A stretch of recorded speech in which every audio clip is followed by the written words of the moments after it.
Welcome to the Nerdist Podcast number 887. This episode brought to you by Sony Pictures Classics presents Brigsby Bear, which is a new film starring Kyle Mooney of SNL, Mark Hamill, Greg Kinnear, Matt Walsh, Michaela Watkins, Claire Danes. It is a cornucopia of all-stars. And so it follows the story of James, who's a bright yet sensitive young man, and he's obsessed with this show called Brigsby Bear. And the show gets canceled.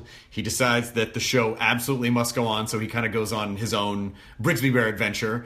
And so you should go see it. Brigsby Bear starts Friday, July 28th. It's in New York. It's in Los Angeles. It'll be coming soon to a theater near you, and it opens nationwide August 25th. So thank you to Brigsby Bear for sponsoring this episode of the Nerdist Podcast. Let's see what the corkboard has in store. Oh boy, this is where I need sound effects. Is that me fishing around for a corkboard? No, doesn't really work. Corkboard! There, that'll work. Mike Craghead writes, I've always made my thing, but at the ripe old age of 46, hey, that's not old. I finally consolidated all my non-lucrative creative enterprises into a home-brewed site that feels warm and fuzzy to me. 3D pumpkin carving, sand sculpture, music, graphic design, and other stupid Mike tricks. He calls them all at MikeCraghead.com. And please note that it is Crag, not Craig. Oh, that poor guy. That has been the bane of his existence, is having to explain to people that there's not an I in the middle of his name. Mike Craghead. Craghead. He says, I can't see myself quitting my day job because all this stuff is very non-lucrative, but maybe I'm proof that you don't have to stop doing a thing that brings joy to you and or other folks just because it doesn't pay rent. Please take a look. Hope you like it. Thank you, Mike Craghead. There is no I in Craghead. Kind of works, actually. Patrick Malloy writes, hey, I've been listening to Nerdist since I was a big cubicle cluster of corporate lawyers who all listened to the Nerdist podcast while we reviewed corporate contracts. And on the day of the Jenny Wade podcast was released, several of us were questioned as to why the entire cubicle section was laughing, wanted to share the story. Anyway, Jenny Wade's the best. So funny. Gotta have her back on soon.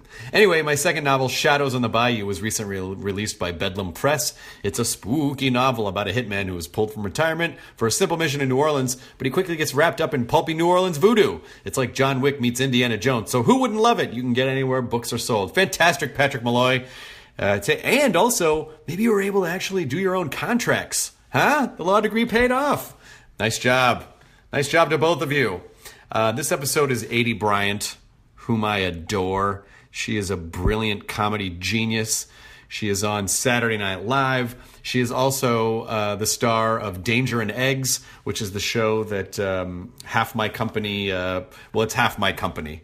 I don't want to say my company because it's also Shadi Petoskey's company too. So if I say mine, I don't want you to think I'm saying it's mine. I mean, Shadi is the genius who does all the work over there, and I just get to kind of stand back and watch cartoons being made. So when I say Puny is mine, I don't necessarily mean that I'm doing everything. It's really Shadi who deserves the credit in her team. But Aidy is brilliant, and this was a delightful chat. She came to the house on a day that I had off from the At Midnight program, which is ending soon. I know.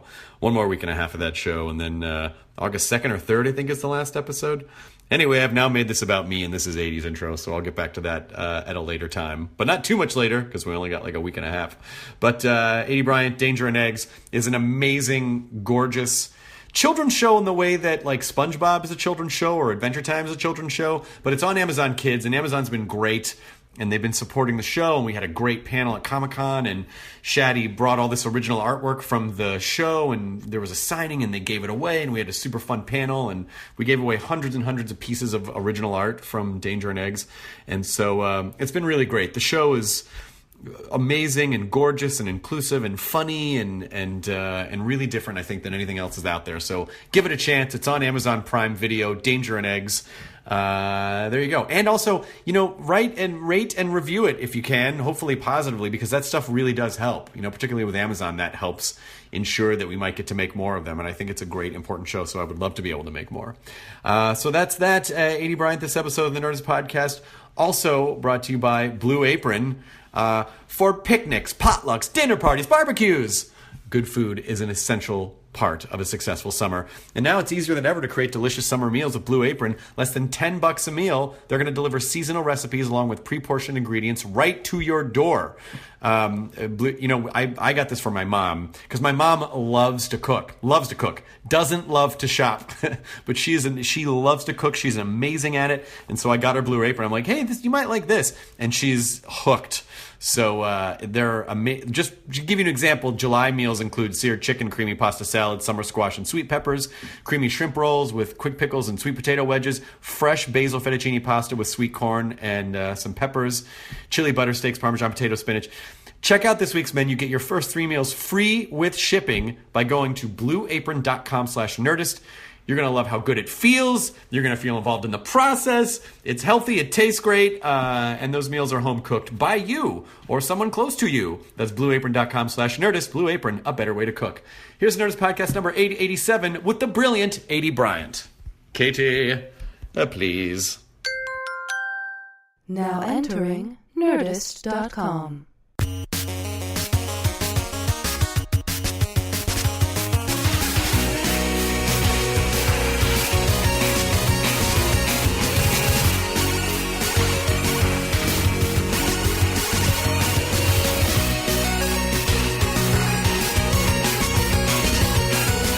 I was just saying, like, I'm kind of scared of birds, and so that, but I mean, not in a way that's debilitating. I can handle it there. This is a turkey. This is an ocellated turkey, and so it's really colorful. I mean, it's way too cold with that open. Freaking pretty. Somewhat damper this. Thanks. Yeah, we spent about a year restoring this house. No way. I don't understand how microphones work. If I just talk, okay? So it's been about. Perfect. Yeah. We spent about a year renovating this house, and we're only the fourth owners, and the second owners lived here for about 50 years. You're the fourth We're owners? the fourth owners, and the second owners lived here for 50 years. And then they did a bunch of old people shit to the house, apparently. So they put linoleum floors down. Almost all the wood was painted white except for in the dining room. Oh, jeez. And then the house was abandoned for a couple of years. And then these two guys came in. They were partners. They came in and spent 7 years like raising the house from the dead. Hell yeah. But then they did a lot of kind of cheap stuff to it. So we kind of went like in corny? and got like a little. It's like, Pier 1 countertops. And so we sort of went in and but they really did. They revived it. I mean, that's cool. But we kind of went in and did all the this room was completely white. Yeah, and so this is so much better. We had to bring the wood back and put in the wallpaper. And I would make stuff. everyone work from my home. I would never leave. I would just be surrounded by my big turkeys and just always in my home. Well, but in New York, this is about the size of an apartment in New York. This is twice the size. No, I'm kidding. Totally. It must be amazing to. Did you already live in New York when you started doing SNL, No. or did you move? Were you in Chicago? No, I lived in Chicago. Yeah. I was just a woman eating hot dogs and cruising around the town. I didn't know what anything was in New York. So, I mean, basically, I knew Vanessa Bayer beforehand. So, sort of when I knew I was moving to New York, I asked her. I was like, where do you live, and can I find a place near there, kind of. So but that's a dream scenario, though. It's like, getting to move to New York to do SNL is like the best possible scenario. Yeah, but it also it very much. I was in a constant state of diarrhea at that time, the most constant, furious diarrhea for 2 months. Just for the fear of the job? Totally, because it was just scary. Are we have we started? Yeah. Oh, we've started. We're in it. It's happening. We're already doing it. I thought we were just hanging. We are. I mean, we are. We're just hanging. It's just a we're hang. hanging. Don't worry about these. But I guess I just will not rip apart every one I know or something now, I guess. That'd be really funny if you just went through piece by piece the things that irritate you about every cast member. Also, not just public personas, but people in my family. Yeah. That I can, really private. I want to go deep. Things. The childhood traumas, people who wronged you. I'm gonna rip it up tonight. Yeah, just tear it all up. Just destroy my life here in front of you. I mean, you could if you wanted No, to. It's no. that easy. No, it's better to not. Are you sure? For today, we'll leave it at maybe the next time I come. Don't you feel like, though, it would be kind of fun, just for some extra press, to rip open a wound. I'm always looking for extra press. Rip open a wound, say some things Shia LaBeouf it a little bit. We'll call it the Shia LaBeouffer. That's the Shia LaBeouffer is this sort of the distance between your reality and sort of a heightened reality of dramatic life instances. And I think of myself as the female Shia LaBeouf I've often of wondered, the industry. Good. Okay, so I'm glad you said that because that's something that I think everyone has been feeling. We're on the same page. They see a lot of parallels between you and the choices that Shia LaBeouf has made. 100%. And so I think it's good that you embrace that now. We don't have to dance around the topic. We've gotten right to the heart of it. But I do think that New York can be such an amazing place, but it is also an organism that you have to figure out how to navigate. You have to learn it. Yes. I remember even when I went, I think I was there to audition or I was there for a meeting early on, early in the process of auditioning for SNL. And one of my agents or managers or something was like, meet me at this place. And I looked up the address and I was like, well, I don't know how to get there. I'm just going to take a cab and go. And I literally took a cab 2 tiny blocks. I just didn't understand what New York was or how it worked in any way, shape, or form. Oh, I could, because there was a walk, I truly was like, I would have never made it. Did the cab driver give you shit? He fully was like, are you okay? I think he felt bad for me because clearly I was afraid. But Mr. Cab Driver, I just got here from Chicago. Take me to the center of New York. I know. Also, it's not like Chicago is country bumpkin town. But I truly was just totally freaked out in a way where my brain didn't work. The old game of City Mouse, City Mouse. 100%. Those two mice would just be arguing about fucking pizza. Totally. It should be thin. It should be thick, you asshole. You can really discover a lot about people by...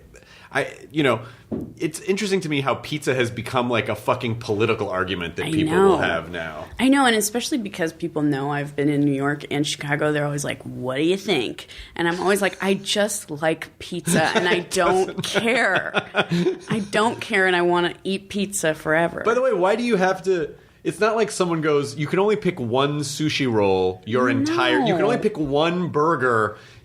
Sometimes thin crust is great. Yeah. Sometimes a pie, Chicago-style pizza is great. Totally. Also, I'm unafraid of microwavable pizza. Those are fine too.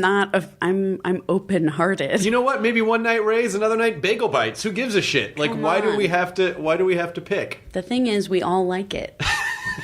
There's nothing wrong with why can't we come to... it's just another thing that people can argue about online and shame each other and create tribalism and, You're right. and create superiority over. So, I guess it does serve a purpose. Yeah. So what... there's a... Have you ever eaten at Two Boots? Oh, yeah. They opened a Two Boots here in Echo Park. Oh, baby. Yeah. That's good. It's nice. It is really nice. Because LA isn't really known for...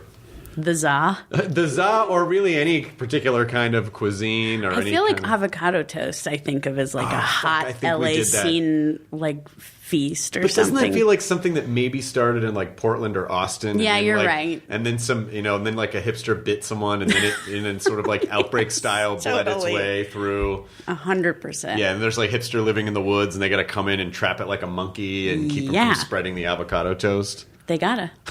The Swingers here in LA is a diner that has avocado toast in it. And I don't know if it's good, but do you understand the phenomenon behind it? Is this just smearing avocado on a piece of toast, or is there something more to it that I'm not understanding? I think the other, the thing about it is, then what do you put on top of that? So, some people are putting, little sprinkled nuts or, little oils or something. Right. And I'm a full dummy, and I've fully bought it. Where I'm I gotta just eat this around the country.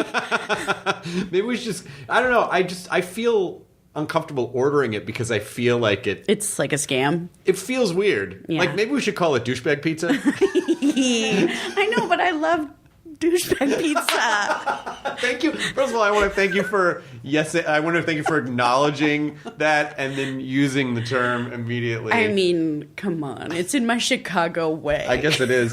In the 90s, I dated a girl who was Australian, and she had got me hooked a while on, she would slice avocados, put it on toast, put a piece of cheese over that, and then a little bit of red salt and a little bit of lemon pepper. Come on. And it was pretty fantastic. I mean, that sounds great. That's the ultimate 90s Australian girlfriend treat.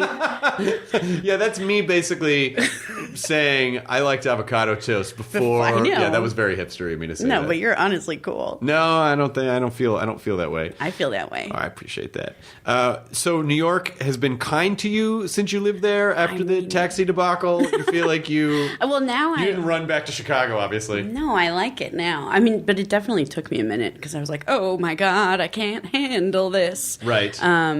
But now I really like it. And, like, I get that feeling when I come back where I'm like, oh, this is home, like, in a nice way. So. Yeah. What was I always love finding out what the people's SNL audition process was. Yeah, it was scary and bad. No, I mean... It obviously worked out. Yeah, no, it was good. It was good. I mean, I feel like I got very lucky in that I was, like, performing at Second City, doing, like, they do like kind of 2-hour long like sketch review type shows. And so you write that show with like you and your 5 buds and you perform it for like 6 months. Mm-hmm. And so, it was like the show that I had written with my friends and I had lots of great stuff in it. And it just so happened that like one night Lorne and all the producers came to see it. And did you know they were going to be there? Yeah, they told us because okay. I mean there was like a lot of audience participation, and it would be a living nightmare to like, I don't know, be like, excuse me, sir, can we get a suggestion of oh no, like that's Lorne Michaels. So they told us. So then. I mean, I feel very lucky in that, like, he saw me do a 2-hour show in my home turf with, like, a nice 300-person audience, as opposed to, like, just rolling up for, like, a 5-minute audition in a room with, like, 5 people in a, Can I get a suggestion for the audience? Yeah. No. Yeah, right. Like a true nightmare. But so after they saw that show, they were like, okay, we want to fly you out, bring us a hot 5 minutes, baby. And so they had kind of asked that I do stuff from that show. So that was kind of nice because I was like, okay, I know what I'm going to do. It's stuff that I'll get from the show. And so I went and did 5 minutes. And then they flew, like, basically for every 3 days, I flew back and forth between New York and Chicago for, like, a month. Oh, wow. Yeah, so I went back and forth, like, 4 times, I think. And basically I had, like, a meeting, and then they had me do another 5 minutes. They were like, can you write a whole new 5 minutes real quick tomorrow? If we give you 10 minutes, can you write 5? Yeah. And I was like, sure. And I did that, and then they flew me back for one last meeting, and that was like with Lorne. So, and what did he say? God. Well, he was very nice, and he was kind of just like asking me questions, and then at the end of the meeting, he was like, well, and also during the meeting, he was kind of like negging me in a way where, he was like, you're very young, and because I was like 25 at the time, and so he was like, you're very young and you have a lot to learn, and it's very overwhelming here. And so I was like, wait, does that mean like I'm coming here, or what is that like? Do you know what I mean? And so then at the very end, he was like, but I think you'll do very well here. And I was sort of like, does he mean later when I'm older, or like now, or what does he mean? And so then when I like walked out, all the producers, when I walked out of his office, all the producers were like giving me hugs, but I still like kind of... No one said the words. No one said like, you're hired and we need you here in a month, right. Or like no one said that. And so I like hugged the producers and then just like walked out the doors of 30 Rock and into my hotel, and I sat on the floor in my hotel room and then was just like deep breathing and feeling diarrhea begin. Of course. And then one of the producers called me and was like, you seem like you weren't sure, but you are hired. And like, that's nice. And I was like, oh, thank you. So you just didn't have an anxiety moment, just grab someone and go, just fucking tell me what's happening. 100%. I was like, yeah, you can play it cool, girlfriend. Just chill in your hotel for a minute. You may or may not have a life-changing experience coming your way, but just kind of cruise in and sit on a weird white bed and, but so that's what I did. Well, and then did you immediately go back to Chicago and like pack it up? Yeah, so what is weird is, and this is how it is for most people, that when you get hired, you pretty much can't tell anyone because they really are trying to save it to release it. Of course. When they want to. So I couldn't tell really anyone. I told my parents and my boyfriend at the time, and then I make it sound like he's not my boyfriend now, but he is. He is. He passed. He passed right on by. But so I told them, and then I basically went to Second City, and I was like, hello, I will be leaving the show next week. You need to get my understudy. No reason. No reason at all. And they were kind of wise to it, because I had an understudy in while I was going back and forth. And so I did like a week of shows at Second City that were super emotional because the whole time I was like knowing that I was leaving to go and do this thing. And right. I had my last show, which normally at Second City you have like a big last night. And so only my cast kind of knew, and we all just like cried our way through the sketches. I'm sure it was a nightmare for that audience. I'm sure they were like, these people are dying this week or something. But inside for you, you're thinking, I am immediately better than everyone here, and I won't ever have to talk to them again after well, this. Certainly. I was like, you guys are garbage, and I'm a queen. It's when you didn't you could have pulled let's see, how do I get out of this in a way where they're not going to know, and you just throw a fit. Right. I am sick and tired of you hogging the scene and you stomping on my... One of my last sketches, I just grab a microphone and I'm like, and by the way, you're all in the dirt. And scene. Yeah. And then that's pretty much it. So then I basically went to New York and like lived in a hotel for a couple weeks until I found an apartment. Did your boyfriend at the time also live in Chicago? Yes, he did. And he basically, I was like, you got to get rid of our apartment and I'll be in NYC, baby. So that's have fun. Yeah, pretty much. Put all my shit in a bag and send it on out. Literally what we did. Although I did sort of feel like a 14-year-old because I kind of called my mom and I was like, can you help me get a mattress in New York? Like, I'm scared. And so she did, like, come and help me. Oh, that's really sweet, yeah, though. I know. It's nice. And now you're old hat. You know how to take cabs. No, you said old hat. I'm old hag. No, but it was like, yeah. And now I got it going on. Everything's good. Yeah, it's easy breezy. Did you immediately find... Did you feel like you fit into the flow of the show right away, or did it take you time to understand? It's so weird because I was just thinking about this the other day because I feel like my first season I was like, I'm fired, I'm dead in the water, like this is junk. But then when I look back on it now, I'm like, oh, I was having like a fine season, like pretty much from the beginning, and definitely in the beginning I was just like so hard on myself. So but now when I look back, I'm like, geez, I was in the show a lot, baby. I should have been living it up. So what advice would you give for anyone who's coming on to SNL who's new now? I mean, I always say to the new hires, I'm like, you're going to want to like just beat your head in with a hammer and be like, I'm garbage. But because it's just so overwhelming and it's a system. It's like this train that's been running for 40 years and you have to like figure out, how can I help this train move? Right. I'm not a conductor, I'm not a wheel, but where can I go in all of this? And it takes a little time and you have to like kind of get the lay of the land. So, but I think there's this expectation that like you get there and you knock it out of the park, and it does, like, it takes a minute. So you just kind of have to be patient and like try and do your best. Did the stage dynamics feel the same from doing Second City in Chicago, or was there a learning curve? Because, when you're used to being on stage, but every room kind of has its own slightly different dynamic. And then when you add television to the mix, and there's cameras in between you and the audience, that creates a slightly different dynamic. Well, I literally had never, like, been on television, been in front of a camera, like, done anything like that ever. I didn't know, like, I didn't know about like hitting your mark even really. Like I didn't know anything, you know?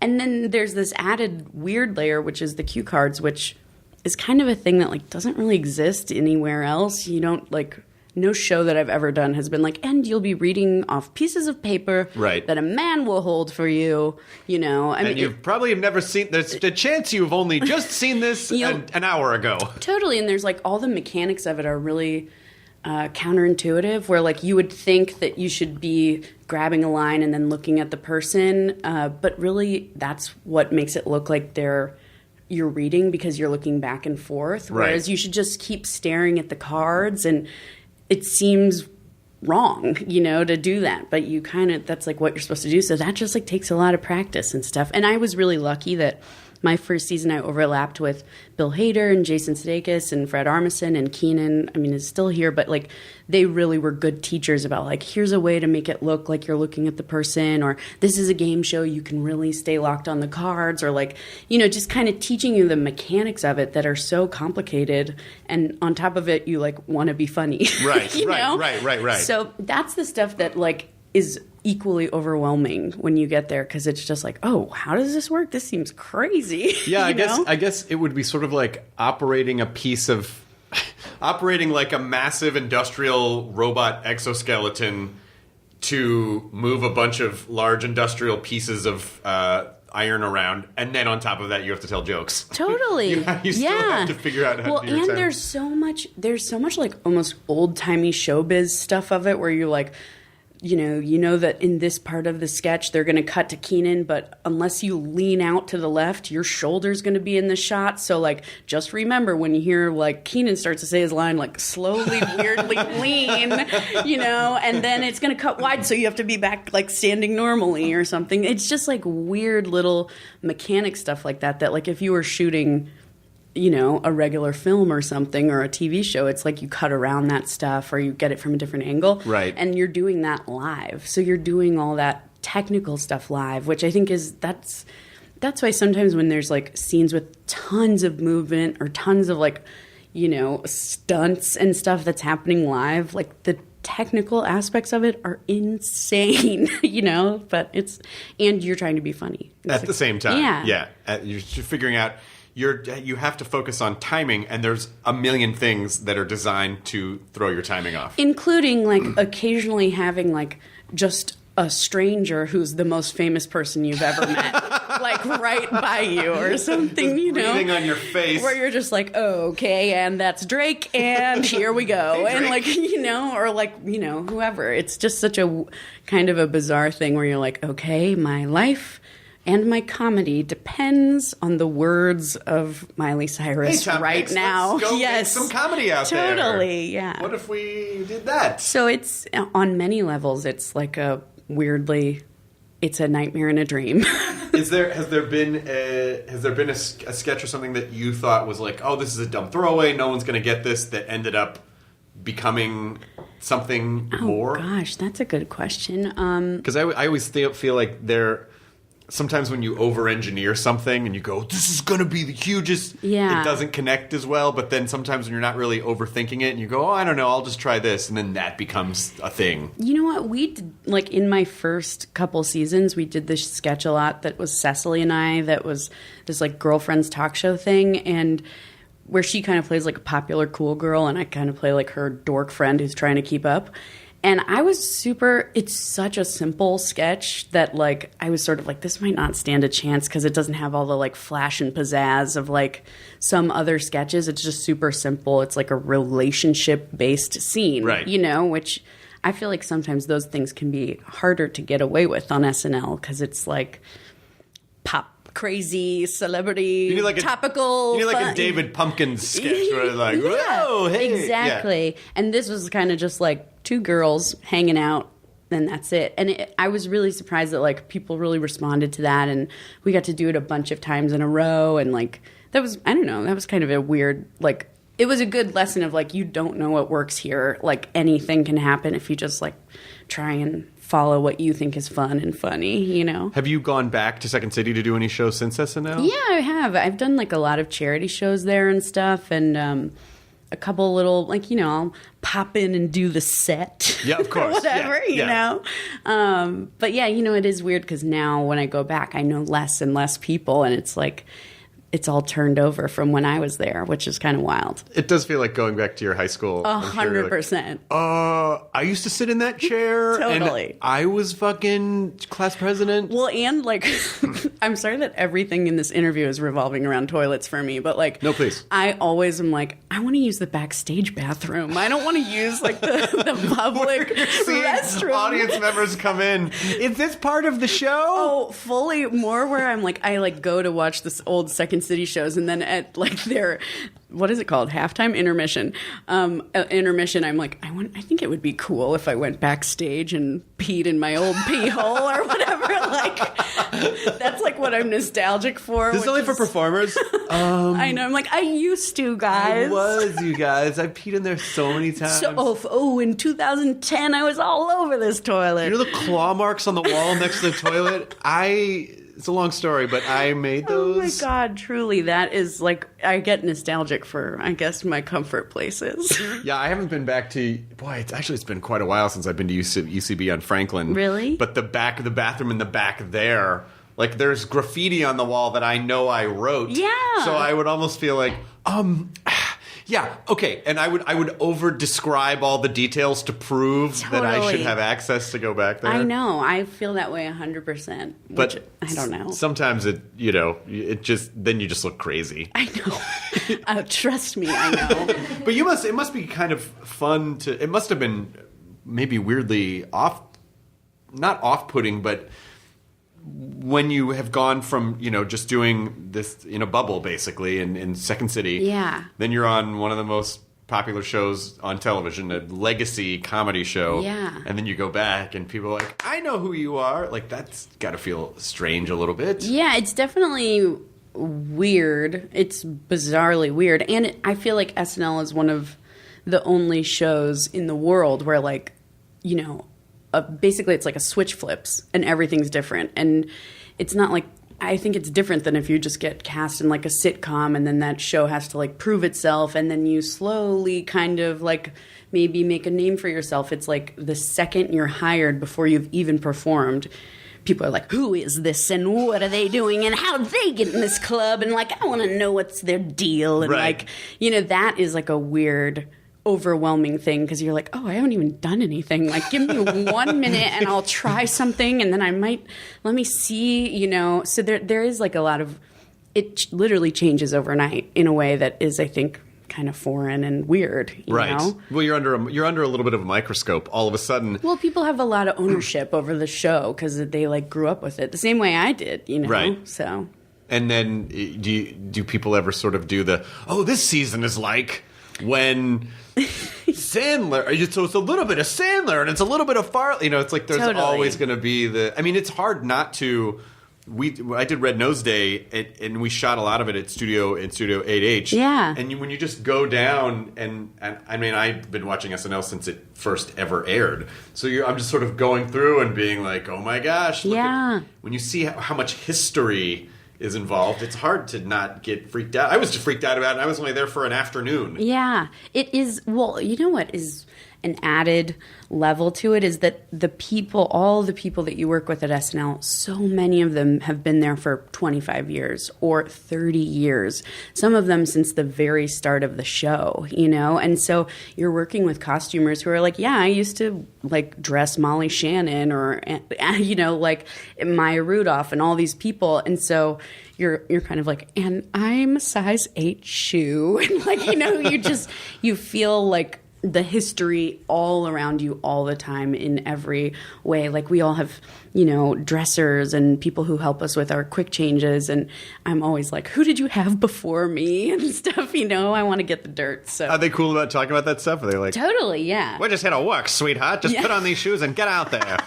Get your shoulder out of the way. No, they're really good. They're really good. They definitely let it like indulge us in our questions and stuff. Oh, that's cool. No, yeah, it's the coolest. I would drive people fucking nuts because I almost, when we were doing our shoot, I almost felt like a tour guide because younger people didn't recognize there were certain cast members. I'm like, that's Terry Sweeney. He was there when Dick Ebersol did the show, and Lauren wasn't. You know, totally. So it's like I know a lot. I know a tremendous amount, like an annoying amount of SNL history, and there just isn't really anything else analogous to it. I know, and like.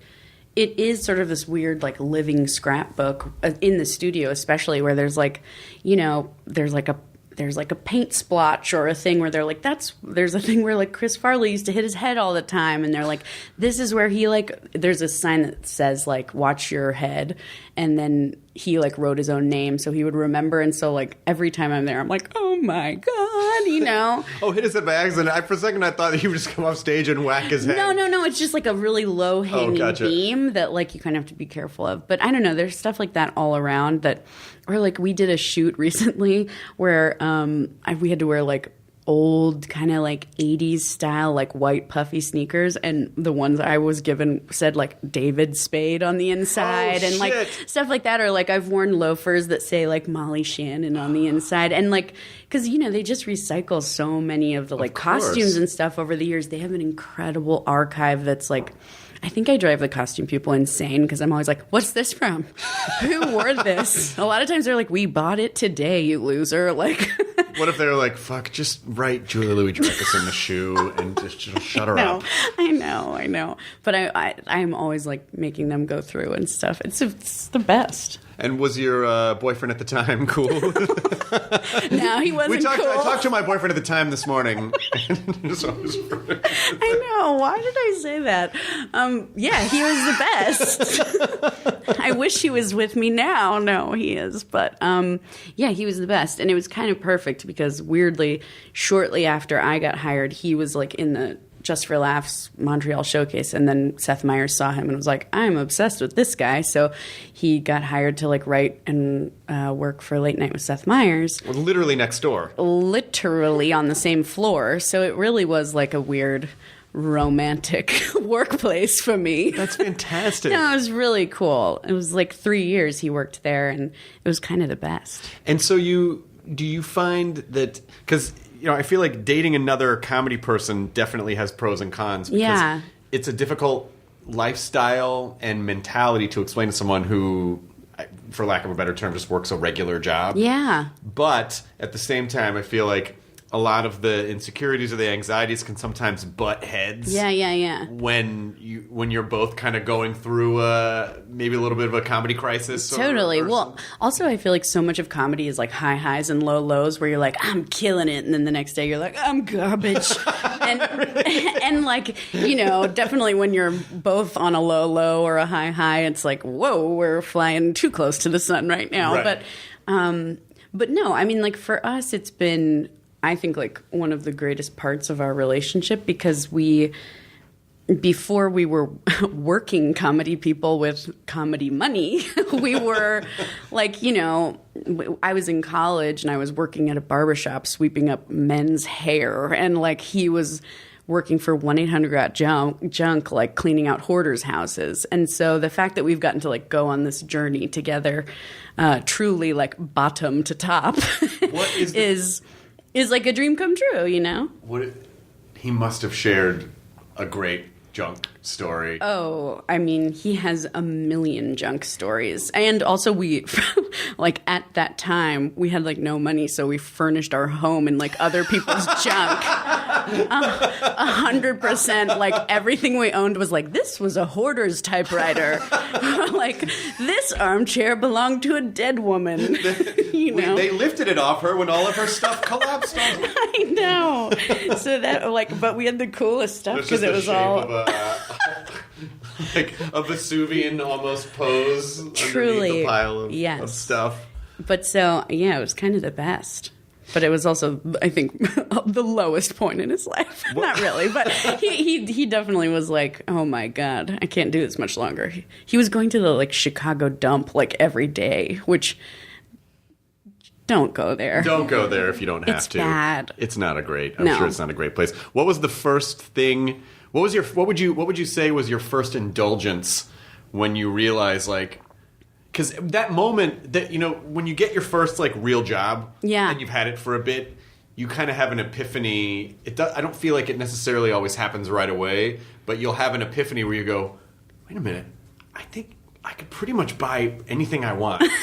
And I could eat at any restaurant. I mean, within reason. No, totally. But you're like, I could buy any pair of shoes. Like, you get this weird rush of empowerment. It's dangerous because you don't want to just all of a sudden blow out all of your money. No, but there is like a horny moment where you're like, I've got money. And like, it makes you feel like a horrible villain, but it also is like the most intoxicating, like haunting experience. I mean, I can think of a first moment for me, but I wasn't really at SNL.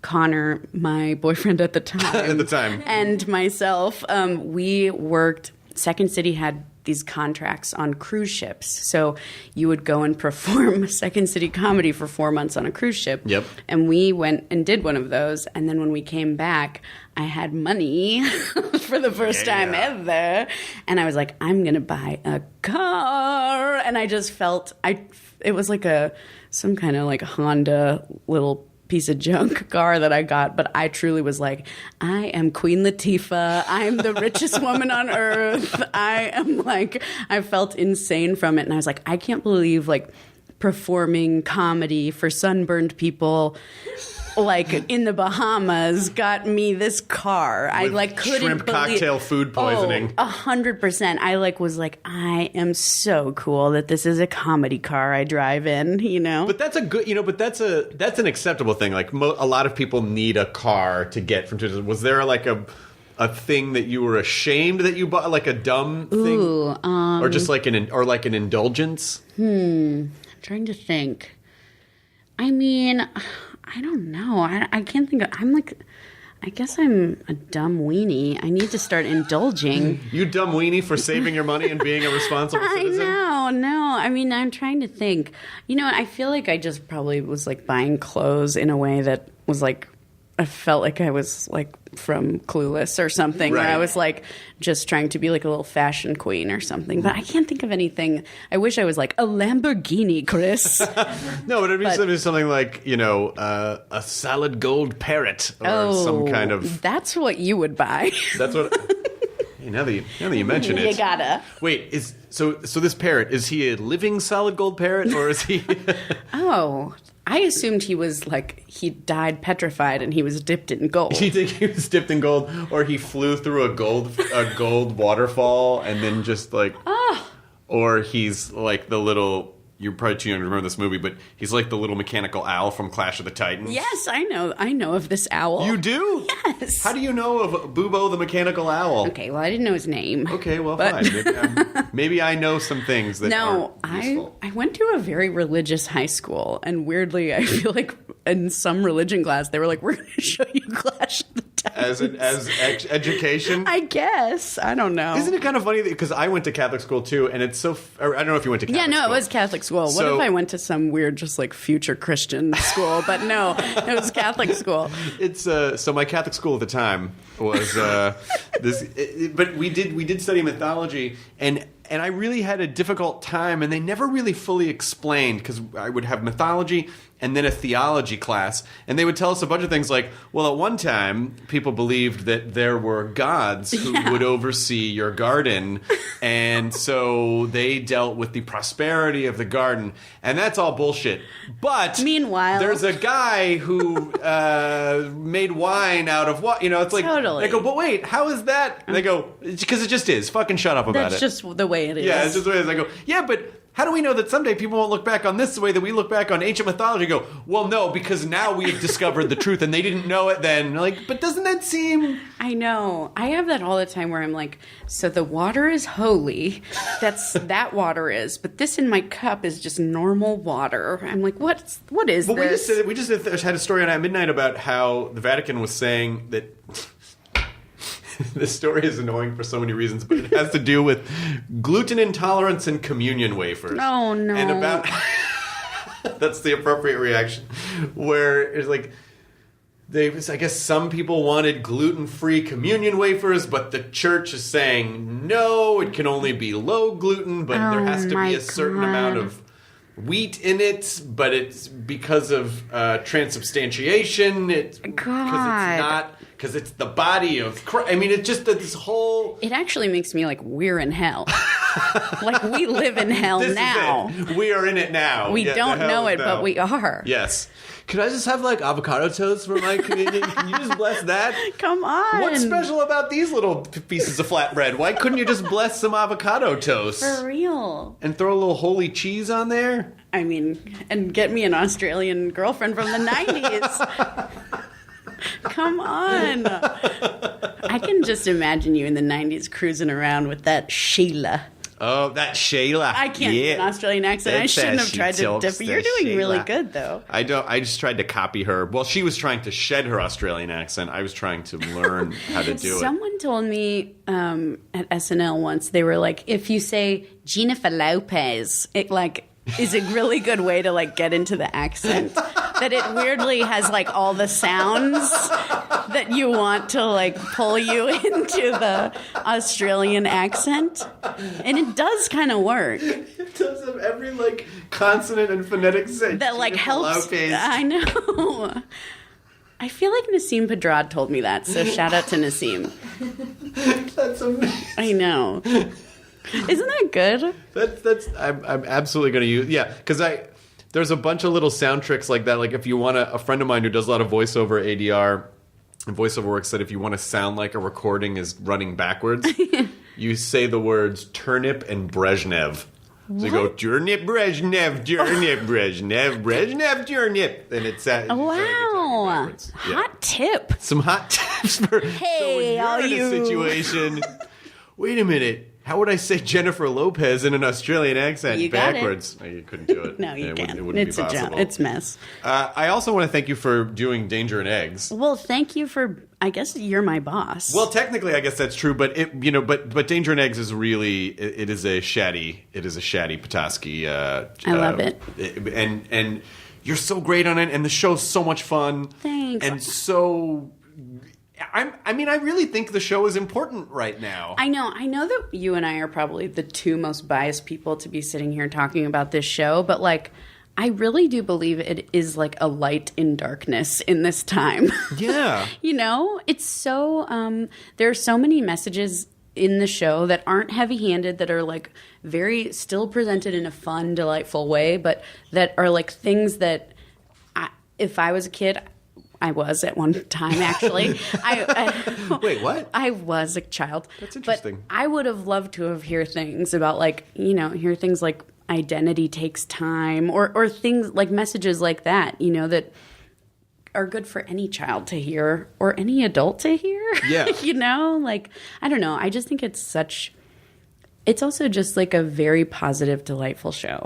Yeah, it's positive and it's delightful and it's inclusive and she's a great character. Yeah. And I love Philip too, because I think most people probably want to be a Dee Dee, but are probably really a little bit of a Philip. I am a Philip. I know that I am. And so it's a nice.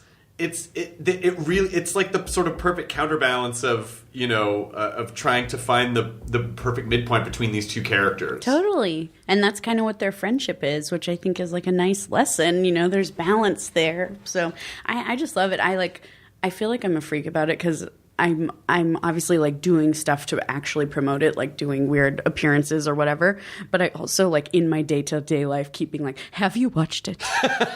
In a way that's like I think very stressful to the people around me. But I'm like, have you gotten to this episode of that one? I just like love it. But when people ask me who it's for, I go, well, it's it's technically a kids show. Right. It's through Amazon Kids, but it has that same sort of SpongeBob tonality. Totally. That there are, layers of adult that any age group could relate to it, and on some there's a stratified layer for everybody. Yeah.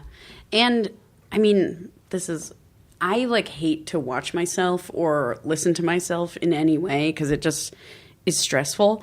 But weirdly, I could sit down and I watched every episode of the show like so truly like a binge watch because I was just like, this is the bomb. Yeah. I don't know. I love it so much. And Shaddy's great too, and I've known her forever. You have? Yeah. I didn't know that. Yeah, I've known Shaddy a long time, and I only came into Puny a couple of years ago. Oh, really? We had been friends before that, and then one of their partners wanted to just stay in Minnesota and not really be in animation anymore. And Yeah. Shaddy said, "Do you want to be a partner in the company?" And I always wanted to make cartoons, so yeah. So You made it. I got to do it. But I say I got to do it. I did almost literally nothing for this show other than do like one voice for one character, But Shaddy really, like Shaddy and her team really She did an like incredible blew me job. away. It's the best.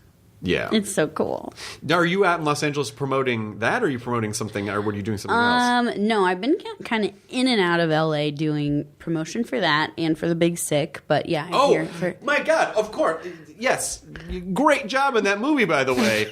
I completely forgot to mention. That response was too large and too sweet. No, because I just feel dumb that I literally just saw it because Kumail and Emily were over, I don't know, about 2 weeks ago. Oh, cool. And I was gushing at them about how much I love the movie. It's so good. It's great, and also I feel like it does a great job of capturing between like you and Kurt and Bo and Kumail, like the interaction of comedians, you know, like of just forming this weird little dysfunctional family and shitting on each other in a loving way, fairly nonstop. Totally, and just like, I don't know, I feel like so much of my 7 years in Chicago, like doing comedy, was just like hanging out, right? You know, and I feel like it captures that in like a really nice way.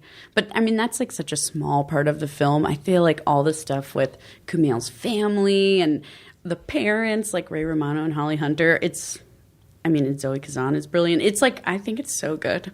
Am I bragging now? No, not at all. Because you know what? It's Catholic guilt. Because I feel like don't ever hold your head up too high. I know. But I do think that I'm enjoying seeing that it's gaining momentum.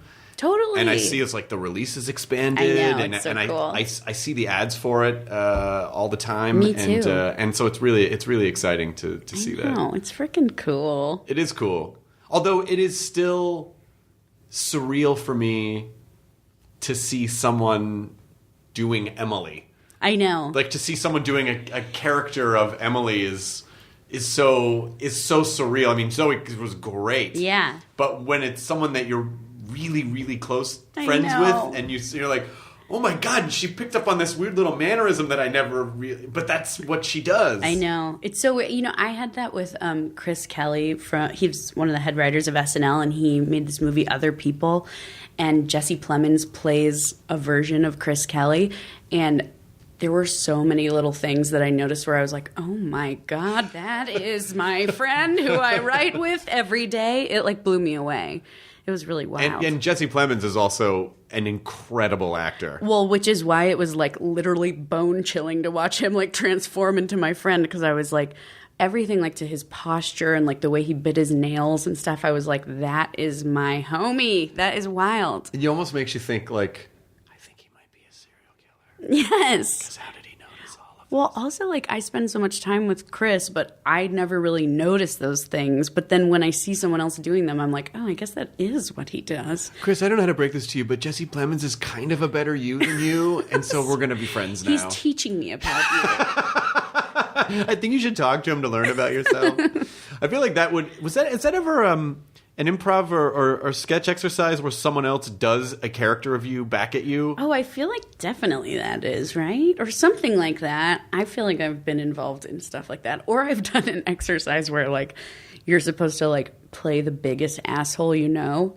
Like, you should go on stage and, like, think of the worst person you know who you hated so much and, like, be that person. Just as a general rule, or just like, to try, character? like, yeah, to try one time or something. Oh, my God, that's a great exercise. I know, because then you really get down to the core of, like, what is it that bugs me about that person? Well, not only that, but I think when you do exercises that force you to think in superlatives, it shaves off a lot of confusion because you instantly kind of know what your motivation is. Totally. So if you're sometimes I heard that if a band is stuck writing a song, Sometimes they will write essentially like the hackiest thing they can think. The hackiest, most, in their minds, the most watered down piece of shit, mainstream thing. Totally.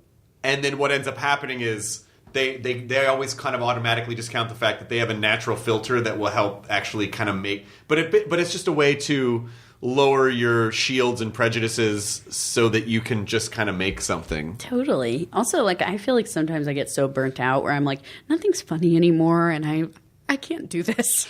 I told all the jokes. There's no jokes left. I'm done. But then, you start to think about it in terms of like people or people you've encountered, and you're like, oh, there's an endless supply of stuff. Well, you're going back there. in September? Yeah. So you still got a couple months. You'll go back refreshed. I know. Are you doing any other movies or anything over the summer? No, I'm kind of just chilling. I'm like trying to write a little bit and just hanging. Good. That's great. I think so too. I've done a lot of press over the last 2 months, so I'm kind of ready for a little chill time. Yeah, because I would imagine the SNL schedule is a living nightmare.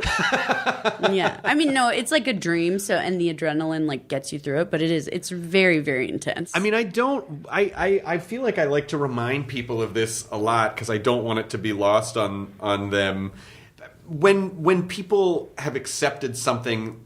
And the cast, and whoever's making it makes it look easy to do. I think people just take it for granted. Yeah, But it should never be lost on people that every fucking week you are writing a brand new and performing a brand new 90-minute, yeah, give or take 90 minutes with commercials, yeah. but 90 minutes sketch comedy show about shit that mostly has happened that week. Yeah.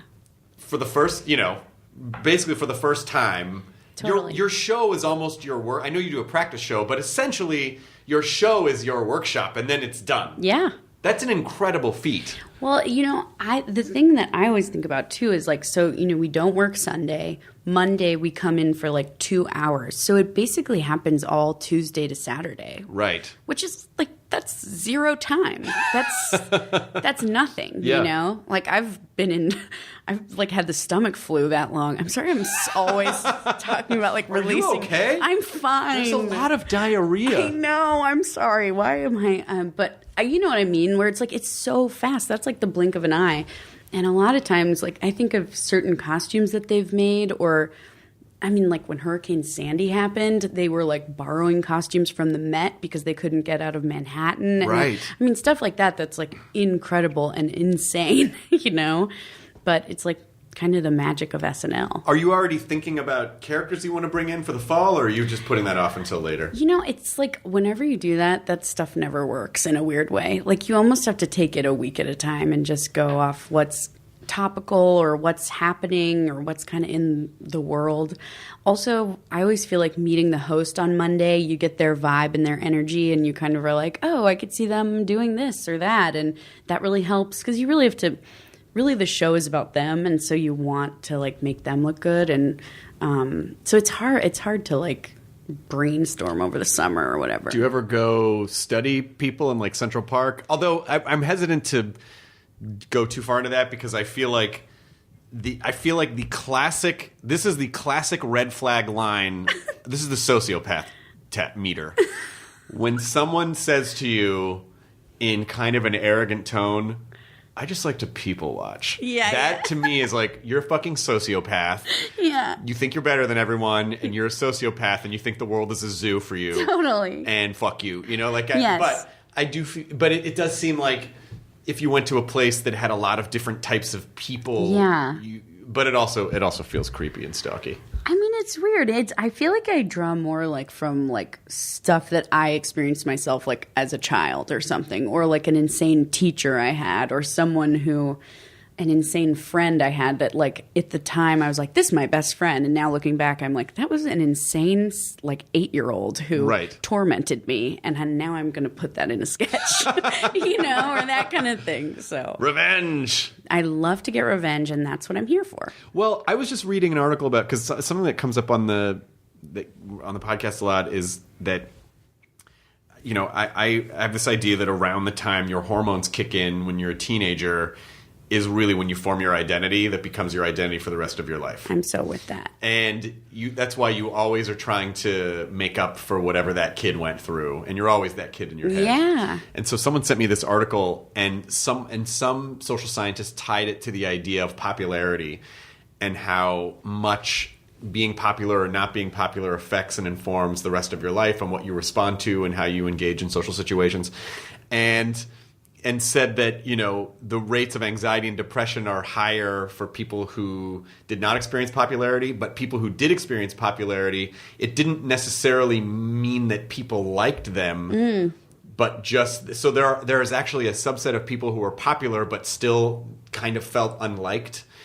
However, I feel like if I had been popular in school, I never would have really sought out comedy. I never would have really tried to looked achieve for other anything. places. I never would have gone inward to try to discover anything about myself. So did you... I feel like you must have been popular. You're like the coolest, smoothest, cool guy of all time. Not at all. I was completely socially ostracized. I did not have many friends. I had like a couple friends who also were in chess club and who played D&D and video games and stuff, and I did not fit well or like other kids very much. I found them to be shallow and dickish. Yeah. And I hated them. But did you what was your friend structure? I mean, I had a couple very close friends in high school, and then I would say I was like friendly with everyone, but I never, like I said, I went to like a super, super Catholic high school that was like, we wore uniforms and it was super strict. And I just feel like I was constantly getting the message of like, you're bad, you're gonna get in trouble, and meanwhile I'm like getting straight A's and like have never left my house, right. Right. But there was like always this constant, like I would get detentions for the dumbest reasons, and I feel like that like brought out this like anger in me. Like I got a detention once for wearing a toe ring.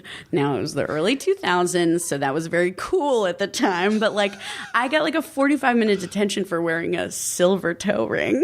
And like, like that those kind of things like made me insane, and so I had a real like rise above kind of like attitude, right? Where I was just like mad. But I guess I don't know. I mean, I did like student council and stuff, which I do feel like now looking back, I'm like, that's a popularity contest in like a nasty way. It really is, you know. Because it's not like we were like exacting any change or anything, like, we changed the font on the lunchroom sign. Yeah. You guys, we did it. Well, also, I fully did it because our announcements we did over TV, so I ran to like have the position of the person who did the announcements, which was just like my constant quest for like attention.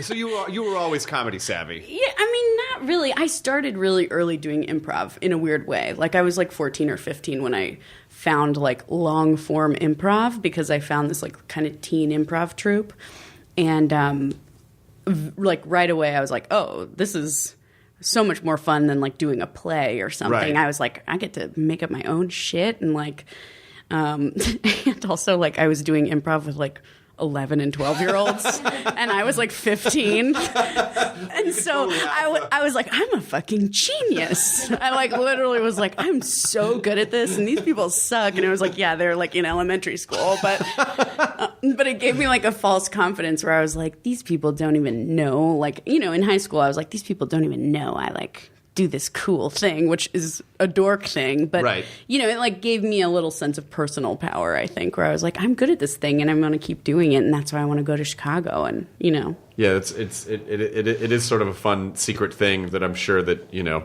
people are like, yeah, in my spare time I make leather holsters for my guns. No, oh. I was gonna say. I was like, holy they'll shit. Pay someday. They'll all pay.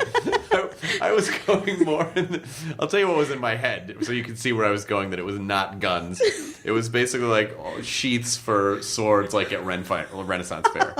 That's where I was going. Sounds more charming. You went. I'm sorry, I went right to like I make leather holsters. By the way, I'm sorry I didn't guns. yes and that because that could have gone in a really fun direction, but I wanted to make it very clear, very fast that was never any part of my No, MO. that's not a fun direction. That is Let's not a stay fun away direction. from there. So if you could kill anyone from your high school, like in order, Great. who?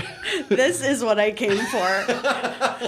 I said we were going to rip it up, and we finally got there. You know what I think is good though? I think it's actually good. I think some of that high school and grade school pain is really good, and because I think there can be a healthy amount of motivation behind it. With that, if totally. you don't obsess on it and Yeah. let it ruin your life, but just sort of use it as fuel for every time you get down about something and you think about people who are shitty to you, you're like, I'm going to show them. Yeah. Even if you can just use that to motivate and push through, I think can be healthy. Yeah, and I also feel like a lot of my, like, even elementary and middle and high school experience, I almost feel like I was, like, outside of myself. Like, I was a 30-year-old woman who also had to do 8th grade or something. So, like, even though I was, like, in 8th grade, I was like, this is a silly situation. And, like, I look forward to being 30 someday, you know? And I do feel like that's, like, how I kind of got through often, was just being like, this isn't my life. This is a little time that I'm in right now. Oh, you know? a pop quiz. How quaint. Oh, vocabulary, I'm charmed. I look forward to doing my taxes very soon. Not a bad character, by the way. It's the 30-year-old woman in my 8th God. grade. The 30-year-old woman in 8th grade. Check it out in September, Who everybody. thinks she's 30, but she's still in 8th grade. Come on. I'm telling you. It's not a bad idea. What's her name? Does she have a name? Oh, definitely like probably like Diane Shapiro or something. The least names. 8th grade name you've ever heard. It's like hyphenated or something. Shapiro Dwyer. Diane Shapiro Dwyer, yeah. That's really fucking funny. Anyway, I hope that happens. I really hope that Thank you. that's all right. When you're accepting the Emmy, Good. don't thank anyone else. No, I only can thank myself. You can thank yourself. I thank me and only me. I'm gorgeous and I've been doing good for a long time. Thank your boyfriend at the time. That was truly like, I hope that wasn't like wishful thinking that like came out in some like nasty way where I was like, he's gone to me now. I have a couple of feet out the door. No, I think it makes sense because you were speaking in context. Yes, it was a long time ago. Well, also now we're engaged, so now he's something different. Congratulations. He's a fiance. He's a fiance. He's your fiance at the He time. was a boyfriend at the time. When are you guys getting married? I don't know. I'm like so bad I haven't done anything, so Yeah, I guess never. I know. Well, I was very lucky because when Lydia and I got engaged, and she said, "Hey," and I did not ask for this. She offered. She was like, I'm gonna make this really easy for you. You can basically pretty much just show up." And I was like, "I want to help you realize that dream. I'm going to help you realize that dream." And so she did an amazing job, and so that was all. I feel like if it was up to me, I'd be like, I don't know who do we invite? Yeah, totally. I'm bad about all that stuff. I know, me too. I'm not someone who like my whole life has been like my bridal day. Like I can't wait to be bridezilla. Yeah, totally. So we'll see. Well, let me just pitch something to you. Please. Pitch your wedding as a sketch. So that the show, so you do it on the show, and the show pays for it, and then you wear like a wedding dress that Jan Hooks wore in a sketch, and it's a sketch of a wedding, so they plan it all, and then you actually do get like someone who's ever the guest host is actually, or you get them ordained, and then they actually marry you, so it's real. I think what you just described is actually like my worst nightmare. That like when I close my eyes and see like a hell scenario wedding, that's what it is. Where I'm like, and musical guest. Like, musical guest, Katy Perry. but I'm open-minded. All right, good. I just want to make sure. Well, this was an hour already. We've already blazed through an hour. It was so fun. Thanks for having me. I'm so glad we got a chance to sit down and talk because I'm a fan of you and your comedy, and I'm a fan of you. And it was really fun to hang out a little bit at the Danger and Eggs party, but everyone was running around. I know. It was a hot party scene. It was a hot party scene at El Cid's down on West Sunset Boulevard. This was the best. And you and Lydia realized that you had met each other at a Christian Siriano show. Show. How wild was that? I was truly like, I know this woman. Yeah, you both had that moment. I know you. I know you. Where did we meet? But you know what? It's so, like, I don't know. Sometimes those things, I'm like, I don't belong at a fashion show. So I feel very like out of my body. And so it was nice to see a friendly face. That's nice. Well, if you're ever at an event again, I mean, Lydia, it's like we're terrible. We do go to some events, but we're always the people in the corner going, I don't think we belong here. Yes, that's me. I'm like, where are the snacks? And I need to go. I like to think that everyone feels that way, but I don't think that's do. True. Yeah. I know. So the trick is just to find other people. If I see a comedy person if I see you at a party, great. We're hanging out because you're my safe space. Yes, exactly. Exactly. We'll just people watch. We'll just go people watch. You know, I'm just a people watch. I'm just an honest person. Oh, God. I'm just honest. I just people watch. Fuck you. But thank you so much for being here, Aidy Bryant. It's an absolute pleasure. The Big Sick, people can see. It is expanded. Danger and Eggs is on Amazon Prime. You can watch it. And SNL comes back in September. Yeah. And thanks to Jennifer Lopez. Thank you, Jennifer Lopez. He's great, Jennifer Lopez. You're still Jenny on the block. I feel like I'm doing a little more New Zealand than Australian. I know. New Zealand goes up a bit.